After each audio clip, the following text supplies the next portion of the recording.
Boa tarde, são 16 horas e 8 minutos em São Paulo. E, primeiramente, antes de falar sobre Visão Plural de hoje, dia 15 de outubro de 2013, uma informação para você que admira o Mulheres Poderosas. O programa não foi ao ar hoje por uma deficiência de luz. A Eletropaulo, infelizmente, cortou a luz dessa região do Ibirapuera e, por isso, o programa não foi ao ar. Mas, graças a providências da Eletropaulo, Visão Plural de hoje está entrando no ar, nesse momento tocando num tema muito importante, a relação entre cliente e vendedor, ou entre cliente e aquele que oferece a sua prestação de serviço através da venda de vários artigos num país consumista, como todos os outros que aí estão.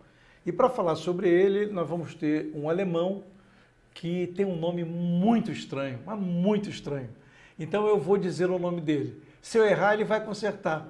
E aí vocês vão aprender como é que se diz o nome verdadeiramente alemão. Então é Igor Holofko. Não, Holofko. Errei. Holofko. Bem, esse é o homem que eu vou entrevistar hoje, que há 2 anos escreve um livro sobre a relação profissional entre as pessoas que vendem e as pessoas que compram. Qual foi o que o levou a escrever esse livro que vai ser lançado ano que vem? Bom, só uma coisa, esse nome não é alemão. Não é alemão? Não, eu nasci na Alemanha, mas o nome é eslavo. É eslavo. Meu pai nasceu na Ucrânia. Na Ucrânia. Esse nome é um nome eslavo. Quer dizer, então... O alemão é eu que nasci na Alemanha. Você nasceu na Alemanha, seu pai era da Ucrânia. Era da Ucrânia, foi cidadão tcheco. Sim. E viveu na Alemanha, conheceu minha mãe na Alemanha, que minha mãe foi austríaca. E depois da guerra, se conheceram depois da guerra e depois... Você veio para o Brasil eu veio quantos com anos? 5 anos de idade. 5 anos de idade. É. Sempre morando em São Paulo, não? Não. Eu morei perto de Macapá, morei em Santo André, morei em São Caetano e mais de 40 anos em São Paulo. Casou com brasileiro ou não? Bem, é brasileira, nascido no Brasil, ela é de origem portuguesa. O pai é da Madeira, era da Madeira, e a mãe também. Um grande caleidoscópio. Como você também. Como também eu. Tudo bem. Mas vamos falar do seu livro. 2 anos que você está escrevendo esse livro, que você vai lançar no que vem. O que o levou a pegar esse tema tão delicado para ensinar tanto a vendedores como compradoras como se comportar com educação e com paciência? Bom, primeiro dizer o nome do livro, né? Chama O Grande Desafio do Bom Atendimento. Face a face com clientes que reclamam. Muito bom. Tá? Então, o grande desafio do bom atendimento. Face a face com clientes que reclamam. Esse é o grande desafio. Esse é o grande desafio. É o momento mais difícil do trabalho de um vendedor ou de um atendente.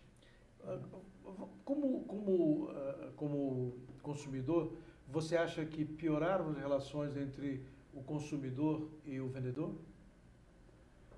Eu acho... fazer uma afirmação assim, eu não acho correta, porque eu acho que vamos dizer, o cliente hoje o cliente em relação ao passado é um cliente que reclama mais e o atendente é uma pessoa que as empresas, ainda há pouco, mas muito mais que antigamente, vêm preparando os atendentes e vendedores mais do que antigamente. Então, eu acho que essa relação ela vai crescendo. Agora, problemas existem muitos, porque nós temos hoje mais ou menos uns 6 milhões de pessoas trabalhando com atendendo. E uns 4, 5 anos atrás foi feita uma pesquisa dizendo mais ou menos que 50% dos quadros de vendas não são preparados, não têm identidade com aquilo que estão fazendo. Pessoas que estão fora. Qual é, na sua visão, qual é a causa de não haver essa identidade entre função e desempenho? Bom, porque a área de serviço é a primeira área que a pessoa vai conseguir o emprego. Então, a pessoa não tem muita escolha, é o que aparece na frente. Então, é lá que ela vai começar a trabalhar como vendedora, como atendente. Algumas pessoas dizem que começa no inferno, depois você vai melhorar a sua vida. Isso não é em consequência dos empresários brasileiros não investirem em capital humano? Olha, você falou num ponto muito importante, porque se a gente analisar o trabalho de venda, o trabalho do atendente é um trabalho de servir. E o trabalho de servir, ele tem uma coisa muito nobre, muito humana. Uma pessoa que atende pode tornar outra pessoa mais feliz, mais alegre no dia. Quer dizer, não é só a compra em si. A compra tem embutido nela alguns valores que podem ser distribuídos se o atendente for uma pessoa qualificada. Você falou na nossa sociedade de consumo. Perfeito. Uma sociedade materialista. O trabalho de atender, de servir, é um contraposto a essa mentalidade de consumo. É onde você põe uma flor no meio do deserto. O Adriano Santos está nos vendo. Adriano, se você quiser fazer alguma pergunta aqui para o Igor, que tem um nome complicadérrimo, que é um nome que é eslavo, e eu não vou repetir porque eu já errei 2 ou 3 vezes, você faça alguma pergunta. Agora, o Adriano é de São Paulo, tá? Sim. Ele não fez nenhuma pergunta, mas está nos assistindo. Seres humanos precisam ser bem preparados em qualquer função. Seres humanos que lidam com outros seres humanos não podem se tornar pessoas irracíveis. Antigamente, eu vou botar antigamente nisso, você quando comprava sapato, você tinha um vendedor de sapato que era uma pessoa que tinha uma aptidão para lidar com aquela questão. Você saía sempre satisfeito. Hoje em dia, comprar sapato é uma sofreguidão. Primeiro porque a modelagem mudou muito. Segundo, os vendedores estão cansados. Terceiro, as hipóteses de compra são imensas. O que fazer para que o comprador seja um cliente fixo daquela casa, daquela loja? Bom, se a gente analisar as habilidades que um atendente ou um vendedor tem que ter, 75% está ligado a estabelecer vínculo, a relacionamento. Mais do que conhecimento técnico. Conhecimento técnico é fundamental para resolver o problema, para explicar, esclarecer, para dar opções, mas essa capacidade de relacionamento é o mais importante. Essa sua colocação demonstra que mandar os problemas para o atendimento ao consumidor ou para o PROCON não é uma boa maneira. É melhor resolver o problema na origem, na fonte. Sim, se a empresa é aberta para isso. E se o atendente está bem orientado como lidar com reclamação. Pela sua informação, qual é o setor em que os atendentes são mais vulneráveis, mais difíceis de lidar para o comprador?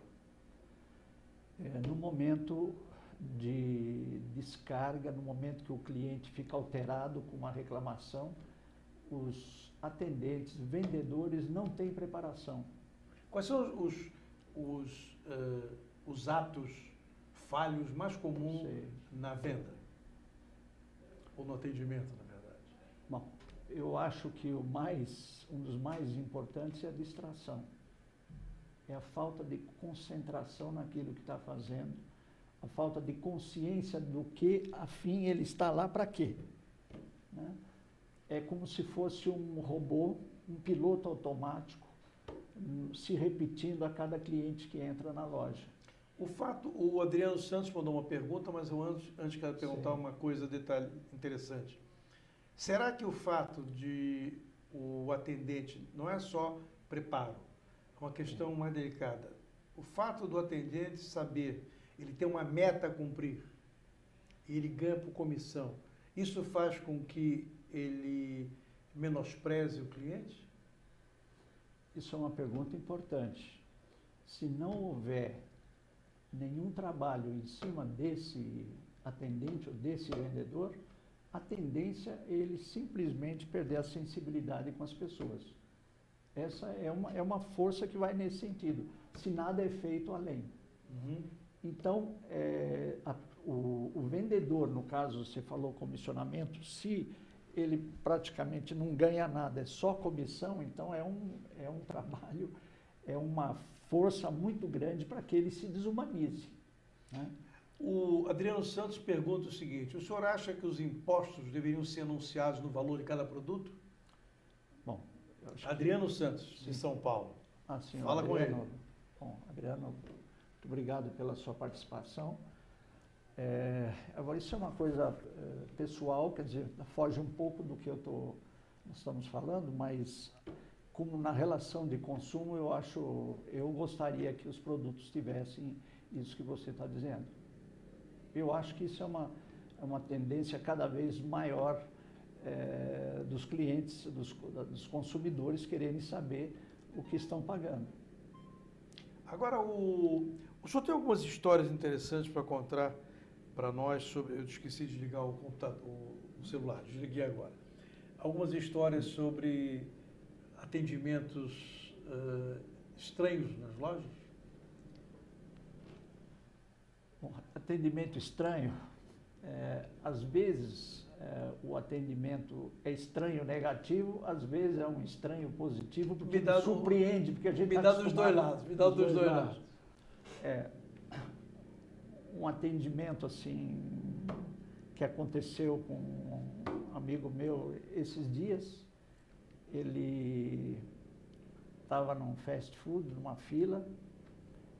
Eu não digo que era o melhor dia dele, né? Ele estava assim, numa fila esperando, e aí estava um dia de calor, quis tomar um sorvete, e chegou no momento de ser atendido, ele falou para a moça lá, falou, bom dia. Ela falou assim, olha, nós não temos cobertura de chocolate hoje. Aí ele falou, olha, eu não perguntei, eu só estou dizendo bom dia, né? Então é um exemplo muito, muito pequeno, como uma coisa, uma distração, uma falta de consciência. A pessoa não está presente onde ela está trabalhando, já gera um pequeno desentendimento, que de repente a coisa pode ir não crescendo se a pessoa responder. Acontece muito comigo quando eu vou na farmácia. Eu chego na farmácia e falo, sem perguntas. A moça começa a preparar o terreno e aí ela pergunta, o senhor quer a nota? Aquele devolução de nota do governo de São Paulo. Falei, minha senhora, falei, sem pergunta, é só pagar. Eu chego, pago, acabou. Mas ela está tão bitolada que ela vai fazer a pergunta se eu quero a nota daquela, como é que chama? Uma nota... Nota paulista. Nota paulista. Nota paulista? Não quero. Não quero, não é por aí. Então, esse como o senhor já tinha perguntado para mim, qual os problemas mais... E um certo, vamos a um certo. Um atendimento certo, um caso... Sim, no caso do atendimento certo. Por exemplo, isso aconteceu com uma menina de 8 anos que fazia coleção daqueles bonecos que num fast food vendem uns bonequinhos. Você compra o produto e ganha um bonequinho. E me parece que eram 3 ou 4 dessa coleção.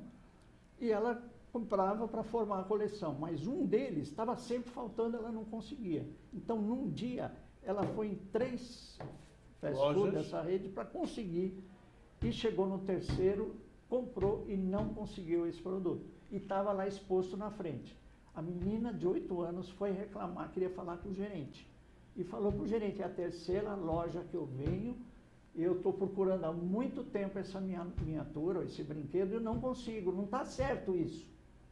O gerente falou assim, você tem razão. Pegou o bonequinho e entregou para a menina. Isso é um gerente fora do comum, que soube atender uma necessidade momentânea porque não tinha sido resolvido por bom senso com outras pessoas. Esse é um exemplo. Agora, para ser o que é um bom vendedor na sua concepção? Bom, como eu falei, 75%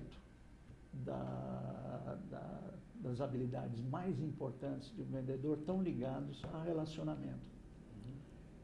Então, o que é mais importante é a capacidade de estabelecer vínculo com o cliente. Porque não é uma venda, é um relacionamento para mais tempo. Se esse empregado tem um vínculo não muito claro com a empresa, isso não prejudica o desempenho dele? Bom, então você falou num outro ponto, porque nós sempre estamos falando aqui atendente, o vendedor e cliente. Mas, na verdade, existe um contexto onde está o atendente. Esse contexto se chama empresa, chefe e colegas de trabalho. Equipe. Equipe.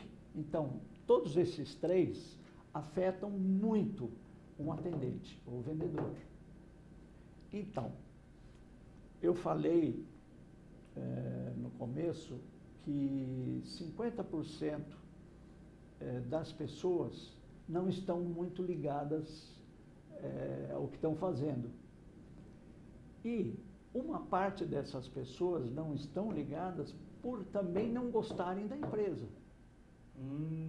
Esse não gostar da empresa depende, primeiro, como a empresa trata, como a empresa se preocupa com o crescimento desse funcionário e com a ética da empresa.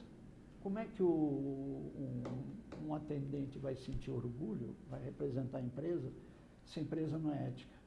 Essa questão de representar a empresa é uma questão muito interessante. Na ponta da empresa, o funcionário que bate de frente com o cliente nem sempre acha que ele é um representante da empresa. Ele acha que ele é um mero propagador. Ele oferece apenas o produto. Como fazer com que ele incorpore, vamos dizer, aquela marca, a identidade da empresa no seu desempenho? Bom, primeira coisa, nós acabamos de falar, a questão da ética, da honestidade da empresa. Isso é uma coisa de a gente sentir simpatia pela empresa. A segunda coisa, e a mais trabalhosa, é a educação permanente. A educação permanente, isso é um trabalho muito grande, é claro, com o apoio da empresa, fornecendo recursos, mas é um trabalho gerencial. Todo dia é um momento de encontro. Todo dia é um momento de nós conversarmos. É um processo de crescimento fazendo com que a pessoa sinta que não existe outro lugar melhor para trabalhar que ali. Quando um funcionário tem orgulho daquilo que faz, ele quer mudar de emprego? Se eu estou satisfeito em comprar num determinado lugar, gosto do atendimento, me sinto em casa, dificilmente eu vou querer mudar a mesma coisa. É possível que o funcionário trabalhe numa empresa durante muitos anos e a sua família seja também anteriormente funcionária daquela empresa? Sim. Nada contra? Não. Eu tenho algumas questões que eu quero levantar, mas são 16 horas e 27 minutos. Eu vou fazer um pequeno intervalo para voltar a falar com o Igor, que está preparando o grande desafio de um bom atendimento, que é face a face com clientes que reclamam. Eu depois tenho algumas provocações para fazer o Igor, mas depois que nós voltarmos no outro bloco. Voltamos já com a conversa com o Igor no Visão Plural de hoje.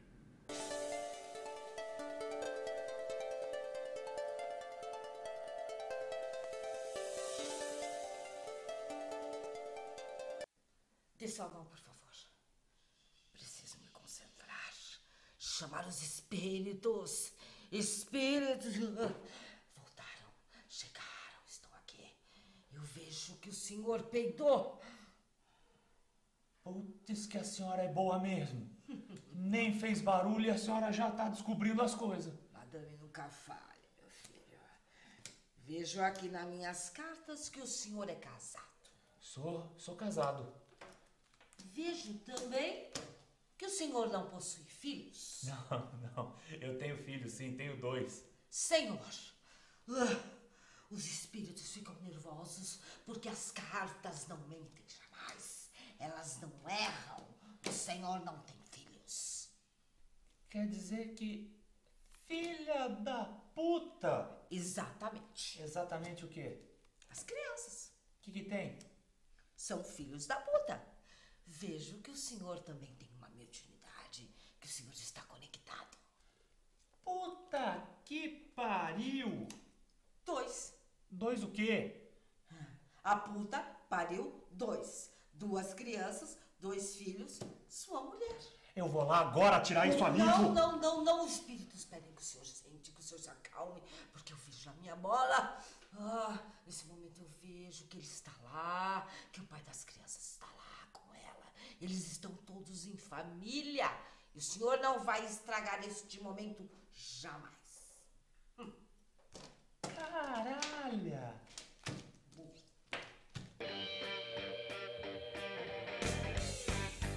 O senhor peidou.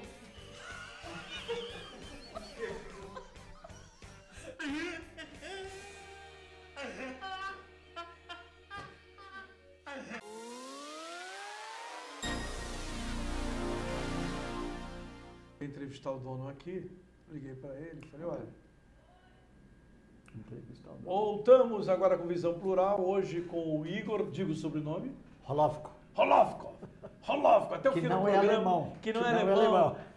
Até o fim do programa eu vou eslavo, até o fim do programa eu vou dizer o nome dele direito. Bem, ele está preparando um livro que é importantíssimo para as relações humanas, que é o grande desafio do bom atendimento, face a face com o cliente que reclamam.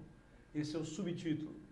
E no primeiro bloco ele contou algumas coisas interessantíssimas e nós estamos agora no intervalo lembrando algumas questões. Você acha que num país emergente ou subdesenvolvido, a relação cliente e vendedor é ruim ou nos outros países também é ruim? O que eu tenho observado,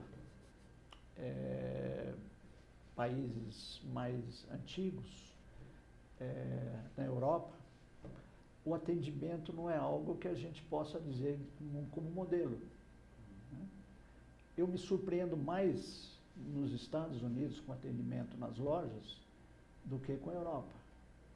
Na Europa, as caras são muito fechadas. E existem países que têm mais relação com o Brasil, pela facilidade da língua, que gostam que vão brasileiros para lá, porque o brasileiro é tido como mais humano, mais falador, mais conversador, mais sorri com mais facilidade. É uma característica do brasileiro, pelo menos eu acho que eu sou um deles, eu vou sempre nos lugares que eu gosto. Eu prefiro, em vez de aventura, lugar novo, eu vou naquele lugar que eu conheço. Então eu frequento a padaria que eu conheço, o jornaleiro que eu conheço, o restaurante que eu conheço, eu sei que sou bem tratado, eu sei que o atendimento é de primeira e a relação é bem diferente. Aconteceu a primeira fast food em São Paulo, antes de McDonald's, era o J. Hamburg na rua Major Sertório. E eu chegava lá, eu ia todo dia, e o pessoal dizia número 1, número 2, número 3, número 4. Eu dizia 2, já sabia, 3, já sabia. Bem, aí era mãe, filho e irmã, donos. A mãe resolveu mandar embora os funcionários. Entrou em atrito com o filho, porque já tinha funcionários de mais de 20 anos, cabelos brancos. Bem, para encurtar a história, na hora que começaram a mandar embora aqueles que eram a identidade da empresa, a empresa foi regredindo, fechou. A mãe hoje é atendente do Pão de Açúcar e ele perdeu tudo. Como é que se explica um caso desse? Bom, você me fez lembrar o que aconteceu comigo também. Eu moro em Higienópolis e tem uma farmácia que eu sempre ia, porque as pessoas eram especiais. Eu me sentia em casa, já o remédio que eu comprava já estava separado para mim, porque a pessoa sabia que eu vinha, sabe? E às vezes eu tinha problema com a receita, que eu não conseguia buscar a receita, a pessoa deixava lá mesmo, no dia seguinte eu levava a receita. Então, era a farmácia dos sonhos, né? A empresa foi comprada e mudou totalmente. Eu nunca mais fui naquela farmácia. Me senti um estranho. Ter um cliente permanente é fundamental para uma empresa? Bom, os estudos falam isso, né? Que o cliente permanente é que sustenta a empresa. O teu subtítulo do livro é Face a Face com clientes que reclamam. Quais são os tipos de clientes que reclamam? Bom, deve ter várias características. Então, existem diversos tipos de clientes. Uhum. Isso não significa que um tipo seja o tipo que reclama. Clientes reclamam mesmo. Quando você oferece os canais de acesso fácil, todos os tipos de clientes reclamam. Não quer dizer que todos vão reclamar, mas a facilidade as pessoas reclamam. É uma avenida de reclamação. É uma avenida. E na verdade, essa é uma experiência que nós vivenciamos muito. Eu trabalhava numa rede de supermercados, trabalhei durante quase 2 décadas, e nós criamos, no primeiro ano, criamos alguns canais, o Disque 0800, a internet, caixa de sugestão e setor de atendimento na loja. Então, no primeiro ano, nós tivemos, em um ano, 3.000 manifestações de clientes. 7 anos depois, nós tivemos quase 150.000. Passava um ano, o outro, nós descobrimos outra maneira de ter mais um canal. Nós criamos comitês de clientes, comitês de funcionários que diziam na reunião o que os clientes diziam para eles. Eram todos canais que você ia ouvindo. Clientes falam quando você dá oportunidade. No Japão, alguns anos atrás, algumas empresas do varejo fizeram uma coisa muito espetacular para a cultura japonesa. Que a cultura japonesa, assim como para nós que olhamos de fora, é uma cultura assim muito pouco verbalizada. Então, o que fizeram esses varejistas? Colocaram no saquinho de supermercado a seguinte mensagem: reclamar de mau serviço e reclamar de produto estragado, produto com problemas, não é necessariamente uma virtude. Não reclamar, né? Não reclamar não é necessariamente uma virtude. O brasileiro tem vergonha de reclamar? Ou já perdeu a vergonha? Não, eu acho que essas manifestações que nós tivemos agora foi um exemplo que o Brasil reclama. Está reclamando isso, inclusive, é um retrato para as empresas que também o cliente reclama, é parte do povo, né? Engraçado, quanto mais, eu noto o seguinte, quanto a elite brasileira, ela reclama com arrogância e com um pouco de prepotência. Sim. Quando a pessoa da classe média ou classe baixa, ela usa o truque de conquistar o interlocutor para ver se ele pode reclamar com mais persistência, com mais arrogância ou não. Como é que você vê isso? Eu acho que você falou bem. Existe essa arrogância, os vendedores, atendentes, muitos passam por essa experiência, não quer que todos são assim, não é? Existem pessoas de classe alta que tem outra, mas é muito comum isso que você disse, e a pessoa de classe média estuda muito o tipo de pessoa que ele está falando, também é verdade.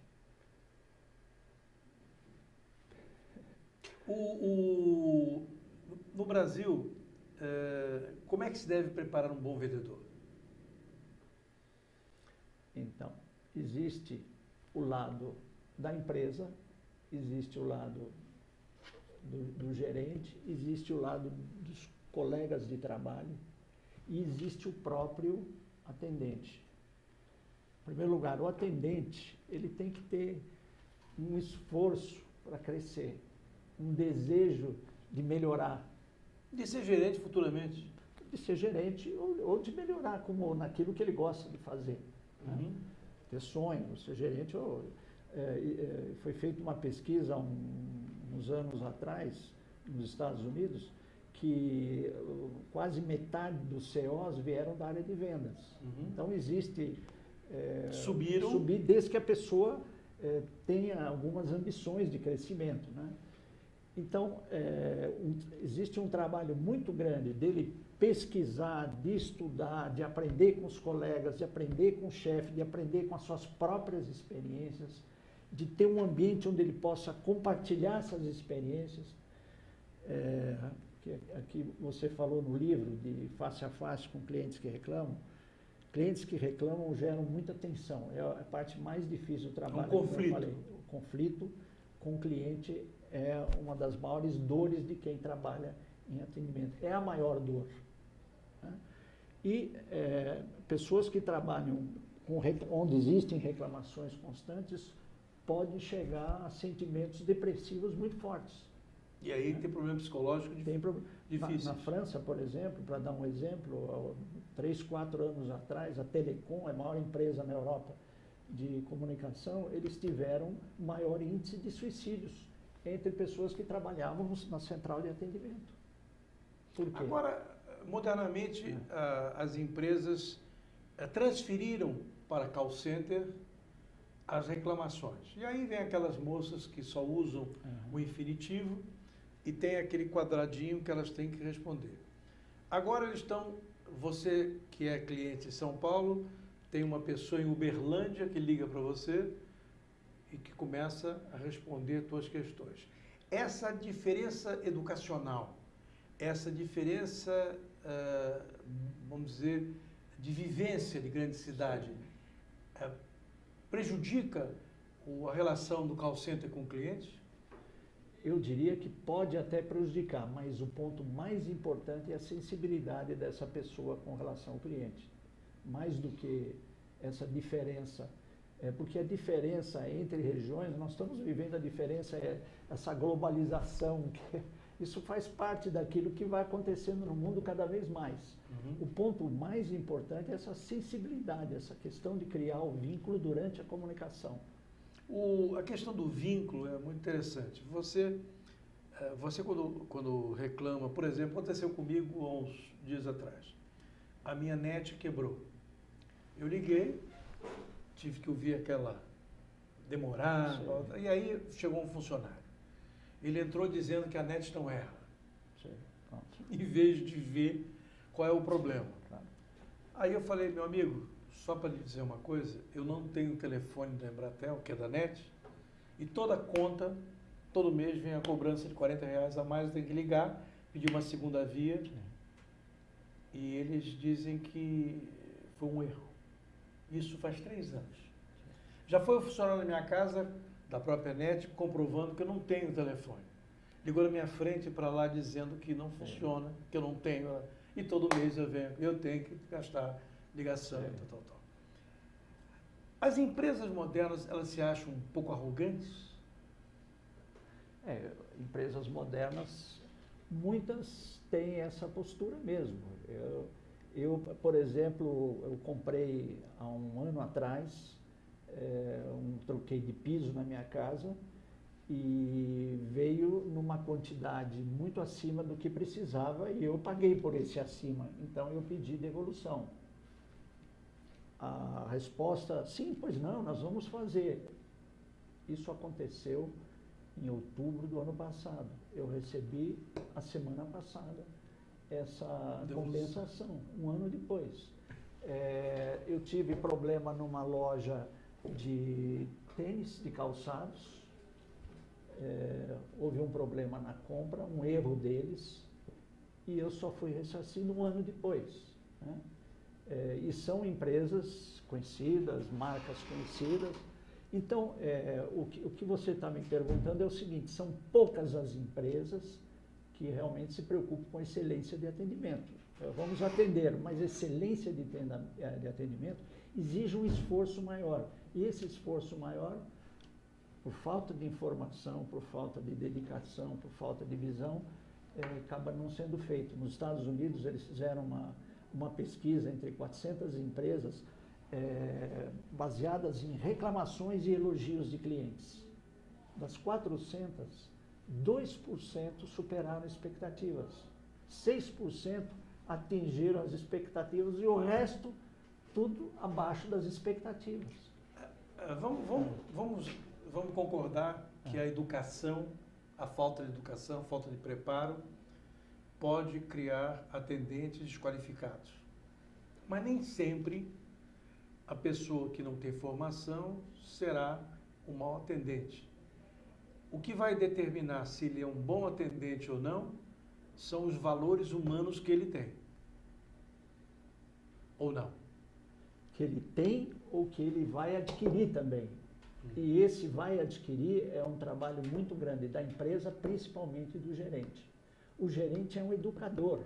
Um gerente é aquele que passa valor. Esse é um trabalho muito sério do gerente de uma empresa que está voltada para a excelência de atendimento. Os valores desse gerente têm que estar batendo com os valores da empresa, claro. Um funcionário que é um atendente medíocre numa empresa, ele pode se tornar um excelente atendente em outra empresa? Sim. Como fazê-lo? Como fazer? Bom, se esse funcionário não acreditar na empresa, se esse funcionário é maltratado, não se sente respeitado, ele não vai ser um bom vendedor. Ele vai esperar a primeira oportunidade para sair. É como um cliente, que você entra na primeira oportunidade, primeiro concorrente que aparecer lá, ele vai mudar. Hoje em dia, há algumas empresas que, quando você entra na loja, você está olhando a vitrine e olhou assim, de repente vem um enxame de vendedor para pegar você. Aquela comissão. Sim. É bom ou ruim esse comportamento de uma loja, de uma empresa? Bom, quem é o cliente que gosta de pressão?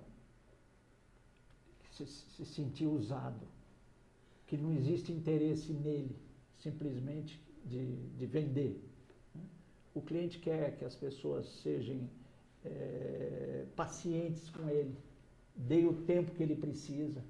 Quando existe essa corrida atrás do cliente, isso é uma... Isso acontece mesmo, às vezes vem 2, 3, você sente que o pessoal está atrapalhado. Né? Então, você não sente que é natural, nada está acontecendo naquele momento, é natural. E vínculo é uma coisa ligada à naturalidade. Uma questão engraçada é quando você tem um time, esse time tem uma ética, esse time tem um líder, esse time é preparado, de repente, um deles trata mal um cliente.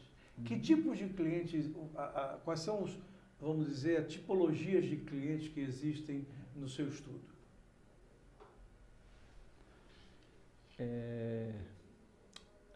Eu não tenho uma grande preocupação em definir tipos de clientes. Tem um autor nessa área que diz que se ele atende 100 milhões de clientes, são 100 milhões de clientes diferentes. Um é diferente do outro. Cada um é diferente, nenhum é igual ao outro. Então, essa preocupação em ter modelos de clientes, no fim, é uma muleta. Uma muleta para atingir metas financeiras, mas não para ter um bom atendimento. Mas não para ter vínculo. Porque vínculo é uma coisa muito espontânea, natural, é coisa do momento, da sensibilidade de perceber o que o outro está sentindo, está querendo dizer, da preocupação que a pessoa tem. Qual seria, vamos dizer, não é um decálogo, mas quais seriam as principais qualidades que o atendimento deveria ter na sua visão? Bom, a primeira qualidade do atendimento, a primeira coisa é o cliente sentir acolhido. Primeira coisa, o cliente sentir que ele é acolhido. que a preocupação que ele está, vamos dizer, ou a reclamação, ou a necessidade é compreendida, o que ele precisa. E não que alguém está tentando manipular ou forçar alguma coisa. A segunda coisa é que o cliente, ele espera que a pessoa vai trazer uma solução para ele. É uma solução que resolva e que, se foi prometida, que ela seja cumprida. Esses são pontos importantes. E uma outra coisa do atendimento importante é que o momento que o cliente sai da loja, o contato não termina. Ele é um porta-voz de futuras vendas. Sim, também é isso. Mas o que eu estou querendo dizer é que no momento que o cliente sai da loja, o atendimento não termina. Você pode se relacionar com o cliente após a visita dele. E como fazê-lo? Ou você manda um e-mail que você conseguiu durante a conversa, ou você, a primeiro contato até é bom que seja via telefone, que tem um contato mais pessoal, para saber se ficou alguma dúvida no contato, se existe alguma coisa com o produto que ele comprou, se foi tudo bem. Aconteceu isso no começo desse ano. Minha esposa comprou uma torta de coco numa doceria aqui nos Jardins, e 2 dias depois a atendente que atendeu ela ligou para saber se a torta estava boa. Então, o que a minha mulher falou? Puxa vida. Ela voltará nessa loja. Sim, e foi esse contato depois demonstrando preocupação com Quer a dizer, é satisfação preciso, dela. ao atender o cliente, é preciso saber que ele pode ser permanentemente seu cliente. Se você souber manter os valores humanos da relacionamento e também souber cravar, do ponto de vista humanitário, a sua presença e a relação da empresa com essa pessoa. Você falou eu lembro muito bem a frase da Teresa de Calcutá, que você deve fazer com que qualquer contato que você tenha com alguém seja uma oportunidade de fazer alguém mais feliz, né? Então, essa coisa humanitária que existe no servir, de ser útil para alguém, de trazer um sorriso, mesmo numa situação de reclamação. Olha, o nosso programa está chegando ao final, mas nós tivemos o prazer de contar com a presença do Joel Alves, também lá de Bauru. O Joel é um antigo parceiro internauta dos nossos programas, da AltTV, e eu tenho certeza que o Joel vai ser um dos seus clientes do seu livro, quando seu livro deve sair no primeiro semestre de 2014? Não, deve sair em dezembro desse ano. Dezembro desse ano? Dia 5 de dezembro foi me prometido pela editora que eu vou ter os livros em mãos. E que editora que vai publicar? RG, chama RG Editores. Eu conheço. E sabe quantas páginas tem o livro? 200, são 200 páginas, 211 páginas. E quantos capítulos? 11. 11 capítulos. 11 capítulos. 2 anos de trabalho, Joel, para o grande desafio do bom atendimento, face a face com clientes que reclamam, que é a obra do Igor Holofko. Igor Holofko. Esse homem que aqui hoje deu o prazer de falar sobre esse tema. Ele é um homem que tem uma experiência múltipla, está tentando fazer uma obra que ele acabou de dizer, vai ser publicada em dezembro pela editora RG, mostrando a relação entre atendimento e compra. Mas, no fundo, o que ele quer discutir é humanidade, é educação, é comprometimento, valores, ética que estão embutidos em todo o ato de compra e venda. Errei? Olha, eu gostaria, eu tinha tanta coisa para falar, né? Mas do que nós conversamos, você resumiu muito bem, é isso mesmo. É isso mesmo? É isso mesmo. Bem, o Joel está dizendo que vai comprar o seu livro, ele viu, com certeza irei comprar. Sim. Joel, muito obrigado. Adriano Santos, muito obrigado. Igor, muito obrigado pela sua presença. Obrigado. Vem aí agora o AltTV Mulher. E vocês vão ter a programação e nós voltamos com Visão Plural na semana que vem. Não esqueça, em dezembro, você quer que eu dê um telefone ou dê um site para poder entrar em contato com você? Então diga. Igor Roloff. Peraí, E agora é Igor. Falar, ele vai dizer. Então é melhor dizer o número do telefone, né? Telefone 11 98122 1621. Peraí. 9, Vamos por parte. Vamos lá. 11, 11 depois daquele 9 que entrou agora. 9 E o original qual é? 8122 16 21. Repete do jeito que você fez agora. Atenção, Joel, atenção, Adriano, o homem que conhece consumidor e vendedor como ninguém. Então ele vai dar o telefone dele. Quem quiser se comunicar com ele, pode falar com ele, ou então ver o programa On Demand depois, aqui na AltV. Vamos lá, Igor, diga. 98122 1621. Bem, esse é o telefone do homem que escreveu e que vai lançar os grandes desafios do bom atendimento. Face a face com clientes que reclamam. Clientes que reclamam significa que nós temos uma necessidade de ter mais educação, necessidade de ser bem atendido e uma relação humana entre comprador e vendedor. Muito obrigado a vocês, fiquem com o AltV Mulher. Eu volto na próxima terça-feira, às 16 horas. Espero que a luz não falte para que mulheres poderosas possam ir ao ar. Até lá e muito obrigado.